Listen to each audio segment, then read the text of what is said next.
Chers amis, c'est un réel plaisir pour nous de vous retrouver à notre émission École du Sabbat. Quand nous parcourons les Saintes Écritures, l'harmonie de la Trinité, c'est-à-dire Dieu le Père, le Fils et le Saint-Esprit, se voit dans l'action du salut de l'humanité. Dans le Nouveau Testament, nous percevons le but de l'incarnation de notre Seigneur Jésus-Christ. Et de là, nous comprenons véritablement le programme pour la mission évangélique. Pour notre entretien, nous avons des invités spéciaux que je vais introduire tout à l'heure, commençant par ma gauche. Nous avons Zialo, Edan, Kamounou et Ba Ibrahima. Aujourd'hui, nous allons demander à notre ami Zialo de prier avant qu'on ne commence. Prions. Éternel Dieu, nous te disons merci pour cette étude. Viens et inspire-nous, sois avec nous, au nom de Jésus-Christ. Amen. Amen. Merci, soyez les bienvenus et merci d'avoir répondu à notre invitation. Aujourd'hui, le personnage clé de notre entretien est Jésus-Christ, notre Seigneur, et on le présente comme le maître des missions. Quand nous parcourons toute la Bible, et aujourd'hui spécialement dans l'Ancien Testament, Jésus est aussi décrit comme le Messie. Comment l'Ancien Testament présente Jésus à chacun d'entre nous? Bien, juste effectivement, dans l'Ancien Testament, on nous présente Jésus depuis sa naissance. Voilà. Et le texte que je voudrais lire, c'est le livre d'Ésaïe dans l'Ancien Testament, Ésaïe, chapitre 7, le verset 14. Il est annoncé, « C'est pourquoi le Seigneur lui-même vous donnera un signe. Voici, la jeune fille deviendra enceinte, elle enfantera un fils et lui donnera le nom d'Emmanuel. » Voilà, donc ce passage-là qui nous présente un peu une naissance tout à fait particulière et annonçant donc la naissance de Jésus-Christ. Ah, donc ce n'est pas dans le Nouveau Testament seulement qu'on parle de Jésus comme Messie. Dans l'Ancien Testament, on y trouve. Ok, merci. Je voulais abonder dans le même sens que notre ami. Cette fois-ci, dans le même livre d'Ésaïe, 9, verset 5, qui nous dit « Car un enfant nous est né, un fils nous est donné, et la domination reposera sur son épaule. On l'appellera admirable conseiller, Dieu tout-puissant, Père éternel, Prince de la paix. » Donc, comme il a dit, depuis l'Ancien Testament, on annonçait l'arrivée de Jésus-Christ.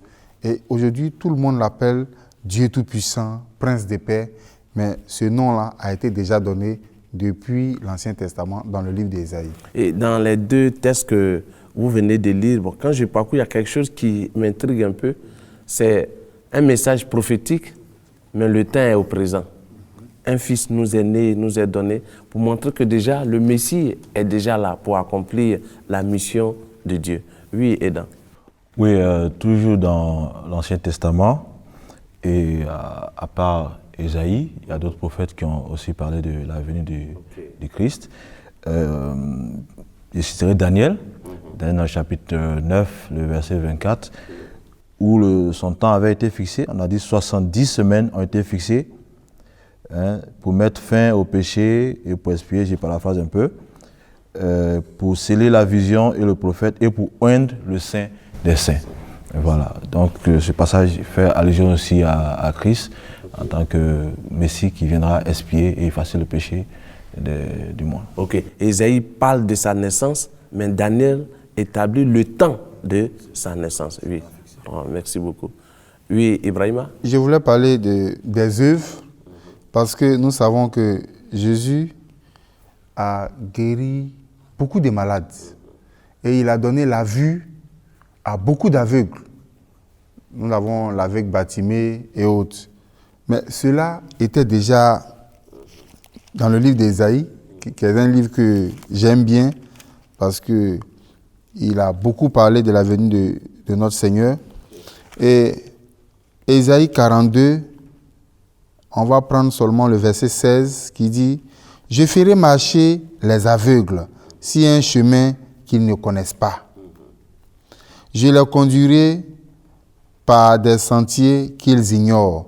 Je changerai devant eux les ténèbres en lumière et les endroits tortueux en plaine. Voilà ce que je ferai et je ne les abandonnerai point. Donc on voit un peu que la mission de Jésus a été déjà définie même avant qu'il n'arrive par notre Seigneur. Donc quand Jésus est venu, il a donné la vue aux aveugles. Ceux qui étaient dans les ténèbres, il les a conduits à la lumière par ses connaissances. Ça fait vraiment beaucoup de bien. Donc, comme le frère l'a dit, l'Ancien Testament a parlé de Jésus. L'Ancien Testament a même dit ce que Jésus allait faire. Raison pour laquelle les gens, entendant le Messie, quand il est venu par ses œuvres, tout de suite, ils ont fait le rapprochement et ils ont vu que c'est celui-là qu'on attendait. Donc, l'Ancien Testament n'est pas silencieux sur le caractère messianique de Jésus. On a vu le temps fixé, on a vu sa naissance, et tout à l'heure, on venait de voir ses œuvres également qu'il devrait accomplir ou bien qu'il a accompli. Donc, dans l'Ancien Testament, on peut conclure qu'il y a aussi la grâce. On parle aussi des grâces là, effectivement, à travers Jésus. Oui, Zialo. Bon, j'aborde dans le même cadre d'idée que lui. Disons que Dieu est venu sur la terre pour guérir les malheureux. Et il a été dit dans la Bible, dans le livre d'Ésaïe 61, verset 1, qui nous dit « L'Esprit du Seigneur, l'Éternel est sur moi, car l'Éternel m'a oint pour porter la bonne nouvelle aux malheureux. Il m'a envoyé pour guérir ceux qui ont le cœur brisé, pour proclamer aux captifs la liberté et aux prisonniers la délivrance. » C'est que Dieu était déjà sur la terre, il a fait sa mission, il a vraiment touché des cœurs pour que des gens puissent revenir à lui. Okay. Est-ce qu'on peut décrire le livre d'Ésaïe comme les évangiles que nous avons, avec tout ce que nous disons de Jésus? Puisque l'évangile, c'est bonne nouvelle. Est-ce qu'on peut décrire le livre d'Ésaïe comme ça? Ça, c'est juste une question que je pose comme ça. Oui, Ibrahim. Je veux dire que le livre d'Ésaïe est le livre de la très bonne nouvelle. Parce que quand on lit le livre d'Ésaïe, ça fait du bien, d'abord, de savoir que dans les moments difficiles, dans les moments d'incertitude, il y a un Messie qui viendrait nous délivrer. Et je voulais encore, si vous me permettez, lire ce petit passage au verset 14. « J'ai longtemps gardé le silence. Je me suis tu. Je me suis contenu. Je crierai comme une femme en travail. Je serai haletant et je soufflerai tout à la fois. Je ravagerai montagnes et collines et j'en déchasserai toute la verdure. Je changerai les fleuves en terre ferme. » Donc, le peuple d'Israël était dans un moment de doute véritablement profond. Donc, ils ne savaient pas au juste quand est-ce que tout ça là allait prendre fin. Mais en lisant le livre d'Ésaïe, ils avaient déjà, physiquement, ils n'avaient pas le Messie, mais ils avaient les caractéristiques du Messie. De sorte que si demain, quelqu'un vient dire « je suis le Messie », on verrait rapidement là si c'est réellement le Messie. Parce que le Messie, dans le livre d'Ésaïe, tout est déjà défini, tout est déjà planifié. Il suffisait maintenant qu'il vienne mettre tout cela en pratique, délivrer le peuple d'Israël. Voilà. Donc, en résumé pour cette partie, quelle relation pouvons-nous tirer l'Ancien Testament et Jésus en tant que Messie? Ok, l'Ancien Testament a annoncé la venue du Messie et cette bonne nouvelle du salut donc, avait pris racine depuis l'Ancien Testament, je peux dire. Et maintenant, dans le Nouveau Testament, on verra la confirmation ou bien si vous voulez l'accomplissement de la prophétie de ce qui a été annoncé concernant le Messie. Donc, Jésus en tant que Messie prend déjà ses racines dans l'Ancien Testament. Merci beaucoup. Nous évoluons. Et que dit la Bible sur le caractère universel de la mission de Jésus? Que nous dit la Bible? Est-ce que nous avons des textes qui parlent de cette universalité-là, de sa mission? Ok. On avait, puisque déjà tantôt nous l'avons lu dans l'Ancien Testament, le passage que j'avais lu, qui dit qu'on lui donnera le nom d'Emmanuel. En fait, Emmanuel signifie Dieu avec nous. Et dans le Nouveau Testament, effectivement, si nous rentrons dans le Nouveau Testament, le premier chapitre, disons, qui annonce cette naissance-là, chapitre 1, on nous dit qu'on lui donnera le nom de Jésus, qui veut dire Dieu sauve. Voilà. Nous voyons déjà que généralement, on dira que Dieu est l'être inconnu, l'être silencieux, l'être, je peux dire, qui est peut-être que l'homme a crié, comme on le dit. Mais ici, déjà, on annonce Jésus qui se manifeste, c'est-à-dire Dieu qui vient maintenant dans la nature humaine, qui vient se présenter et qui vient vivre, qui vient se manifester au milieu de l'humanité. Donc, juste pour introduire, comme quoi Jésus est déjà avait une mission qui avait une grande envergure. Ok, merci beaucoup. Oui, Ibrahima. Je voudrais également évoquer le témoignage de Jean-Baptiste. Voici ce prophète dans le désert qui était en train de baptiser. Dans Jean 1, verset 29. Et quand il voit Jésus arriver, automatiquement, il sait que c'est lui le Messie. Il dit, voici l'agneau de Dieu qui ôte les péchés du monde. Donc déjà, il a déjà annoncé autour de lui qui était ce monsieur qui venait, qui était le Messie. Et il dit, je ne suis même pas digne. Je ne suis même pas digne de délier, comment on appelle ça, les lacets de sa chaussure. De sa chaussure. Pour montrer combien de fois il était exceptionnel. Il était le Messie, l'attendu, et celui-là qui viendrait sauver le peuple d'Israël.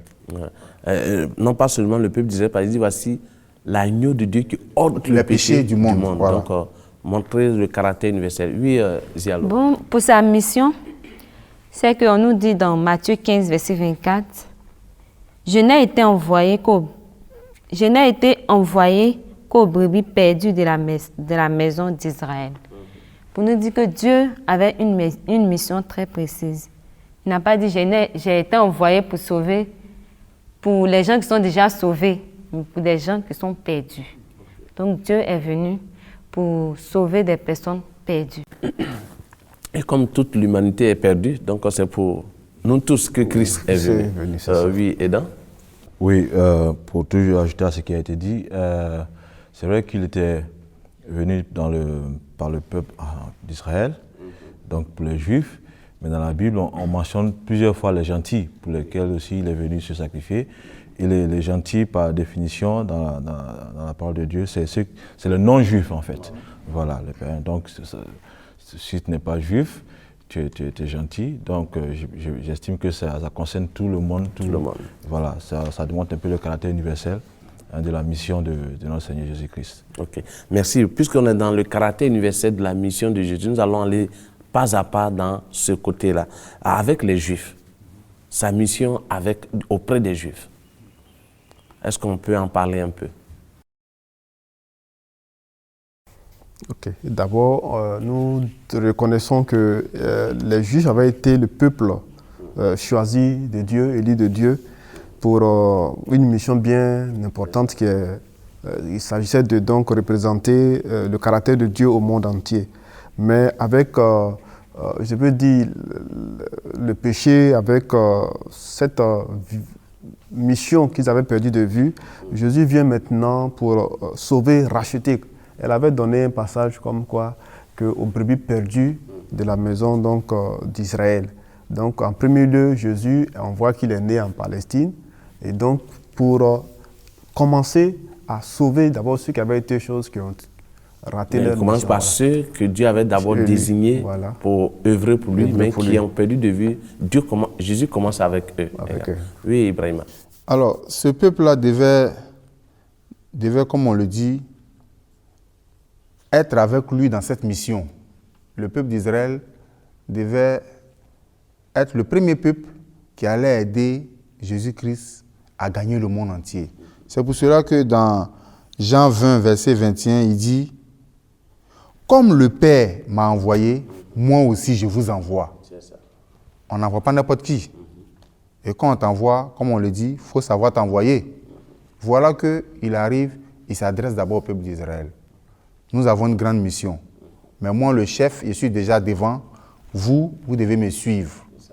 Maintenant, vu que les Israélites n'ont pas banalisé, mais n'ont pas pris la chose au sérieux, et n'ont pas vu même le caractère sacré de ce que Jésus voulait sauver le monde entier.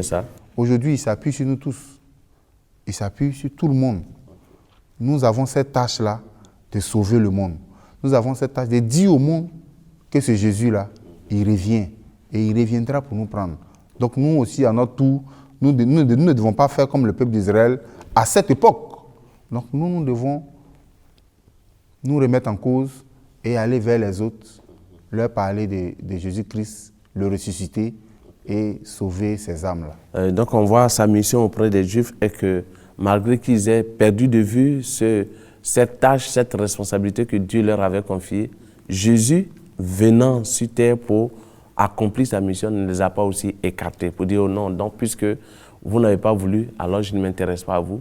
Mais Jésus s'intéresse également à ses parents, à ses ancêtres pour le salut. Oui, Aidan. Oui, et il a investi de la mission de propager, n'est-ce pas, le message dans le monde entier.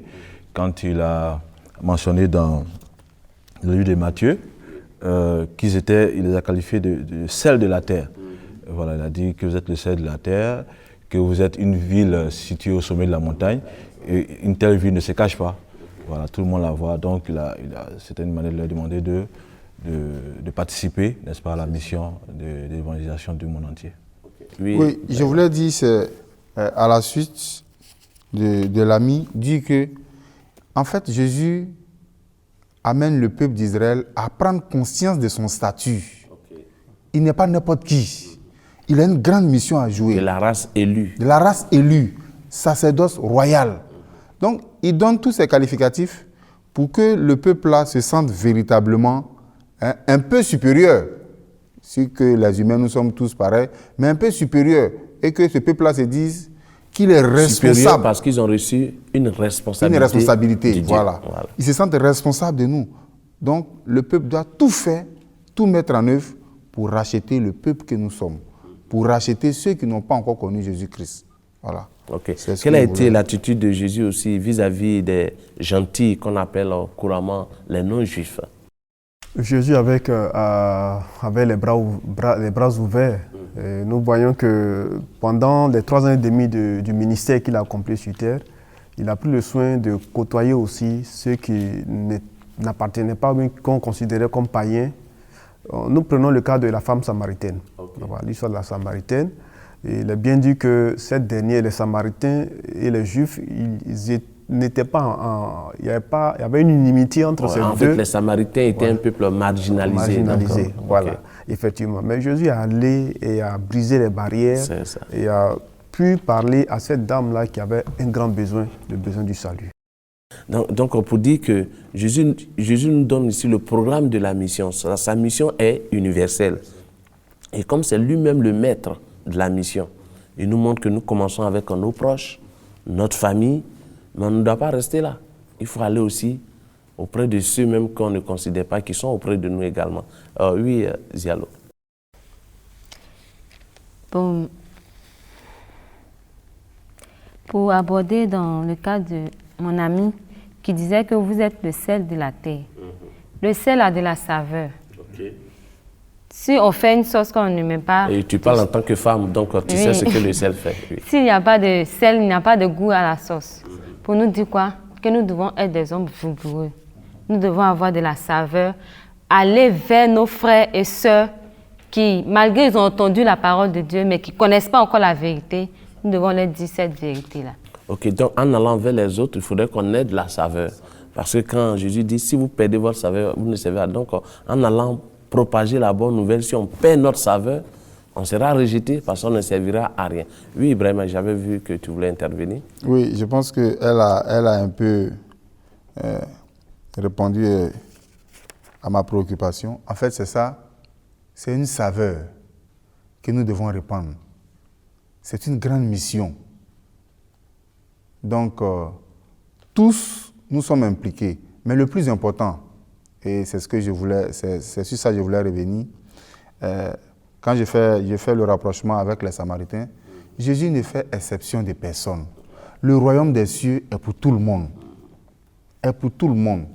À travers ce texte, on voit que les Juifs peut plus se taper la poitrine pour dire le royaume des cieux c'est seulement pour nous, nous sommes le peuple élu, nous sommes ceci, nous sommes cela. Non, même les gentils aussi peuvent aussi s'enorgueillir parce qu'eux aussi, ils peuvent hériter du royaume des cieux. Jésus est venu dire à tout le monde que ce royaume-là, il y a de la place pour tout le monde. Donc tout le monde peut y aspirer et puis à sa place dans le royaume des cieux. Ok. Par ton intervention, nous touchons un autre point focal de notre entretien. Jésus, le maître de la mission, qui a une mission universelle. Donc la grande mission de Jésus, c'est quoi? Bien, la grande mission de Jésus, je crois que c'est donc racheter, restaurer toute la race humaine. Voilà, il va au-delà des peuples, au-delà des nations pour pouvoir toucher. Et j'avais voulu évoquer ce passage-là dans l'Acte chapitre 1, verset 8, quand les disciples, nous voyons qu'il les a choisis et c'est du milieu du peuple juif qu'il a choisi des hommes pour pouvoir. Et des femmes aussi sont ajoutées parce qu'elles avaient été touchées par le témoignage, le ministère parfait du Christ. Et nous voyons qu'il dit à ces derniers-là, allez-y, mais il donne, il dit, vous serez mes témoins, au verset 8 de Acte chapitre 1, à Jérusalem, dans toute la Judée, dans la Samarie et jusqu'aux extrémités de la terre. Oh oui. Donc vous avez dit tantôt qu'on commence par les proches et on va au voisinage, ainsi de suite, en étant, et la mission couvre toute la terre entière. Ok. Donc Jésus ne se limite pas à un groupuscule, mais il se résume en toute l'humanité. Je pense que c'est pourquoi le passage de Jean 3, 16 qui dit « Car Dieu a tant aimé le monde qu'il a donné son Fils unique afin que quiconque ». Donc ce quiconque-là détermine déjà la mission de Jésus. Nous soyons sauvés. Oui, il a même aussi lancé cet appel dans Matthieu 28, où il a dit d'aller faire de toutes les nations des disciples. Et voilà. Donc c'est vraiment universel, cette mission, et nous devons pouvoir nous impliquer. Donc on ne doit plus se limiter à là. Donc partout où je passe, je dois parler de Dieu. Donc je ne dois pas dire ici, ce n'est pas mon territoire, mais je dois aussi avoir cette mission universelle que Jésus a. Là, c'est le même point, parce qu'avec nos propos, c'est vrai, on aura l'impression que peut-être on est contre les Juifs ou bien on est antisémites. Non. En fait, les Juifs ont joué leur rôle et continuent, ils ont toujours la valeur devant Dieu. Dieu voit au-delà des Juifs toute l'humanité, toutes les races qu'il veut racheter, qu'il veut réellement restaurer. Voilà. Et moi, je voulais